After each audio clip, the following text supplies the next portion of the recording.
Hello साथीहरु, आज हामी काइनमास्टरमा भिडियो एडिटिङ गर्नलाई बेसिक कुरा सिक्नेछौँ। हेर्न सक्नुहुन्छ मेरो काइनमास्टरमा कति धेरै भिडियोहरू छन्।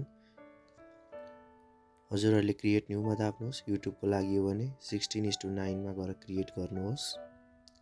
अनि त्यसपछि हजुरहरूले यहाँ देख्न सक्नुहुन्छ मिडिया फाइल जुन हामी माथि ठुलो सर्कल राइट साइडको मिडियामा क्लिक गरेर हामी मिडिया इम्पोर्ट गर्न सक्छौँ।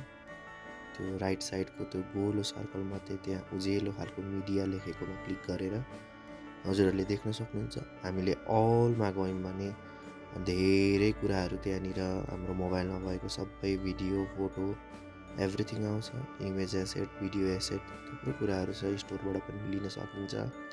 क्यामेरामा भएको, मुभिज फाइलमा भएको सबै थोकहरू देख्न सक्नुहुन्छ। इमेजमा गयो भने चाहिँ इमेज मात्र आउँछ। यसरी हेर्नुहोस्। भिडियोमा गयो भने भिडियो मात्रै, र अलमा गयो चाहिँ इमेज भिडियो सबै आउँछ। तपाईहरुले देख्न सक्नुहुन्छ मेरो स्क्रिनमा। स्टोरमा गयो भने चाहिँ माथि स्टोरको आइकनमा प्रिमियम आइटमहरु हेर्नुहोस्। मेरो काइनमास्टर प्रिमियम भर्जन हो, नयाँ किनेको वाला। त्यहाँबाट तपाईले देख्न सक्नुहुन्छ प्रिमियम सामान पनि। यसरी तपाईले भिडियोमा जानु भने चाहिँ सबै भिडियो मात्र आउने भयो। खोज्नलाई धेरै समय लाग्ने भएन। टेन्सन हुन्छ नि कहाँ हरायो मेरो भिडियो भनेर। इमेजमा जानु भने फोटो मात्र आउँछ। फोटोहरु तपाईले सिलेक्ट गर्न सक्नुहुन्छ। अनि तपाईले फाइलमा भेटाउनुहुन्छ। केही कुरा गरी सिंगल भेट्नुहुन्न। अरु क्लाउड स्टोरेजको कुराहरु पनि त्यहाँ छन्। त्यो म आउने दिनमा सिकाउँछु। अनि यहाँनिर मैले एउटा भिडियोलाई इम्पोर्ट गरे। यो चाहिँ कपिराइट फ्री भिडियो जुन मैले युट्युबबाट लिएको थिएँ। यो युट्युबमा अपलोड गर्दा चाहिँ कपिराइट लाग्दैन। त्यो चाहिँ तपाईले copyright free video on YouTube भनेर हेर्नु भने आउँछ। अनि यसरी तपाईले देख्दै हुनुहुन्छ मैले एकदमै म्याक्सिमाइज गरेर गर्दाखेरि चाहिँ भिडियो काट्न एकदम गाह्रो हो। तर मिनिमाइज यसरी हेर्नुहोस्। मिनिमाइज गर्नु भने चाहिँ हजुरहरूले आशा छ सुनिदिनुहुन्छ होला, किनभने म आज चाहिँ यो क्रिश्चियन धर्म भित्र भएको अथवा भनौँ। अनि यहाँनिर तपाईले देख्न सक्नुहुन्छ यसको आफ्नै साउन्डहरु छन्।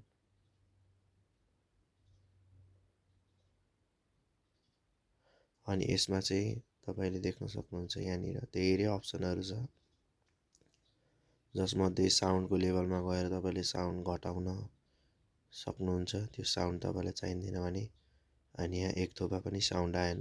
जिरोमा राख्दाखेरि जिरोमा गर्नु भने साउन्ड आउँदैन। तपाईले देख्न सक्नुहुन्छ स्क्रिनमा। अडियोमा गए म। अनि यहाँनिर मेरो मोबाइल फोनमा भएको कल रेकर्डिङ, गाना जे जस्तो पनि फाइलहरु छ त्यहाँनिर टन्नै त्यो कुराहरु चाहिँ यहाँनिर अडियोमा गएर सङ्ग्समा गयो भने चाहिँ पाइन्छ। एसएफएक्स, रेकर्डेड, धेरै साथीहरु रेकर्डेडमा जानुहुन्छ। रेकर्डेडमा नजानु होला। सङ्ग्समा भेटाइन्छ हामीले मोबाइलबाट रेकर्ड गरिएको अडियोहरु चाहिँ। अनि यहाँनिर म एउटा फाइल हाल्ने प्रयासमा छु है।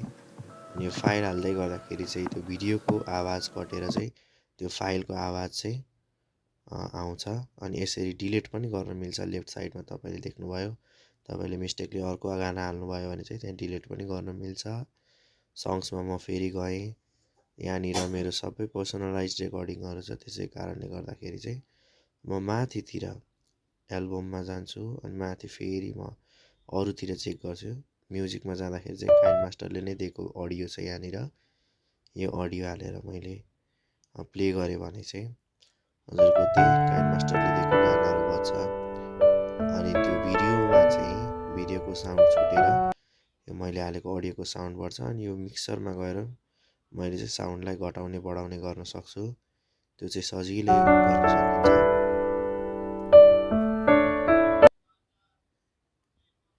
तपाईले देख्न सक्नुहुन्छ यहाँ नोइज रिमुभर छ। स्पिच मात्र छ त्यो अडियोमा भने नोइज रिमुभर युज गर्नु भने राम्रो साउन्ड आउँछ। अनि अरु रिभर्बहरु, साउन्ड इफेक्टहरु धेरै छन्। यहाँमध्ये हजुरलाई मनपर्ने साउन्ड इफेक्ट पनि राख्न सक्नुहुन्छ।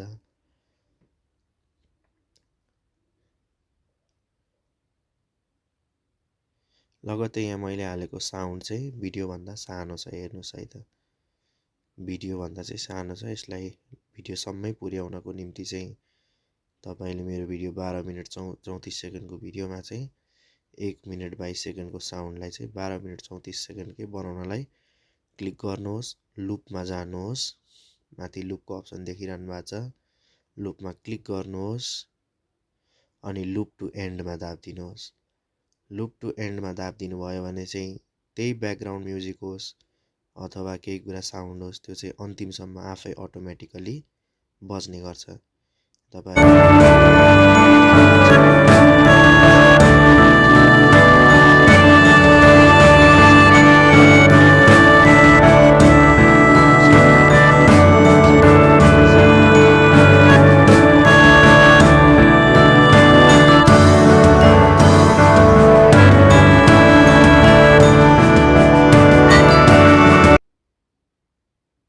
अनि त्यसपछि अब यो बनिसकेको भिडियो फाइललाई चाहिँ